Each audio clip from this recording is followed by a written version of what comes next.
Hey guys, welcome back to the vlog. It's middle April here. Dylan and I are actually down in Kentucky hunting the opener here with Josh Smith, a wild carrot. Had a little luck this morning right off the roost. Just a textbook roost hunt, which does not happen very often at all for us. But over the next few weeks through turkey season, we kind of want to break down all of our turkey tactics, from roost setups to run and gun to reaping birds, midday, kind of why we do what we do when we do it. So we're gonna start with roost hunts just because we had a little luck this morning. Like I said, I would venture to say we kill 5 to 10% of our birds off the roost. We do not usually have a lot of luck off the roost, but when we do, we take advantage of it, and we're very thankful for it because it saves a lot of headaches the rest of the day most of the time. So this morning off the roost, we hunted this particular property last year with Josh. Didn't exactly have ideal conditions or weather. It was real rainy last year. All the fields were kind of grown up almost to the point where it was too tall for birds to even see the decoys in these fields.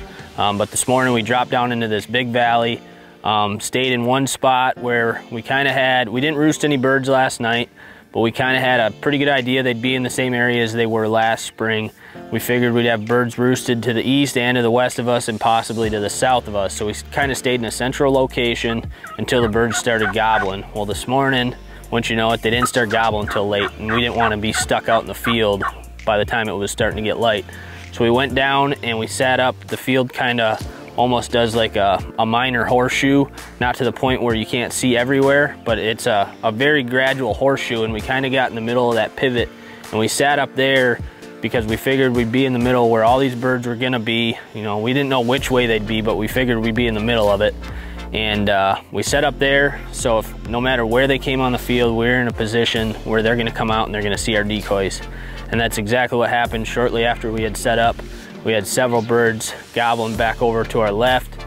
The bird we ended up killing was straight across the field up on the ridge, and it worked out perfect because the bird we ended up killing was all by himself.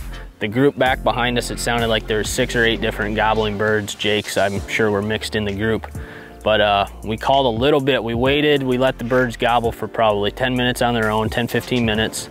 And about the time that it was light enough to shoot, gave a couple small, soft tree yelps just to let the birds know we were in the area. And the reason being we don't want to start calling right when they start gobbling is because we don't want other hens to start communicating. We don't want to compete with other hens. So wait as long as you can. The longer you wait, you definitely want to hit them before they hit the ground. But if you can wait a while before you start calling calling to them while they're in the tree, you're gonna notice it's gonna help you out a lot. Because otherwise you might get hens going all over, and it gives the toms way too many options. So this morning that bird, like I said, we called to him a few times. He was responding to us from the tree. And what really sealed the deal this morning, he flew down, and we could tell when he hit the ground, he was up on the ridge, and he was gobbling good still, and he was answering the call, but I just went silent on him. I'm like, he knows we're here. He clearly hears the birds on the other side of us, which was perfect. We were right between him and the other group of birds. So we went quiet on him, and we kind of made him come looking down into the bottom, and it wasn't probably 10 or 15 minutes after we went silent on him, he couldn't take it anymore. He came down to check out what was going down in the field.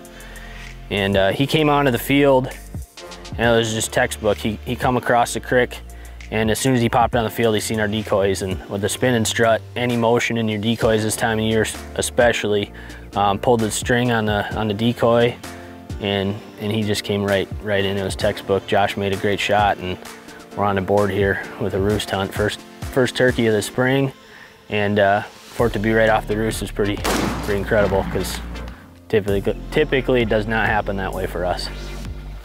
So our decoy setups kind of change as we move through the spring. A lot of the time early in the year, we'll use, almost always using the spin and strut, unless we're in a really heavily populated or heavily hunted area where a lot of people are using strutting decoys. We've had great luck with a spin and strut. We've even used him by himself, but earlier in the year, we usually have him out with a hen, sometimes 2. This morning we had a lookout hen. Reason being is we wanted that lookout hen to be higher than the field. When a bird steps out onto the field, it's pretty easy to pick up his demeanor, whether he's timid or if he's aggressive. And that really goes into play with how you're working the decoy as far as pulling the string. If it looks like a more timid bird, you might not necessarily want you know, to pull that decoy into full strut and scare that bird off. So with him, he kind of came onto the field, and as soon as he seen the decoys, he went into full strut. So I kind of had a feeling he wasn't a timid bird. He was going to be a little aggressive. So I went into full strut on him a couple times, and every time I'd go into strut with the decoy, he'd go into strut. And then I just kind of slow motions, kept pulling on that string, and just enough to keep it spinning back and forth was enough to suck him across the field. We appreciate you guys tuning in for the vlog this week. Stick tuned. If you haven't already, subscribe to the channel. Give us a thumbs up. Comment down below if there's anything you're curious about as far as how we're turkey hunting. Love to help you guys out any way we can. Check back. We are going to be, like I said, breaking down all of our tactics throughout the spring, from run and gun to reaping birds to you name it. Why we're calling the way we're calling, when we're going silent, and all that stuff. So thanks for watching. We'll catch you here down the vlog next time.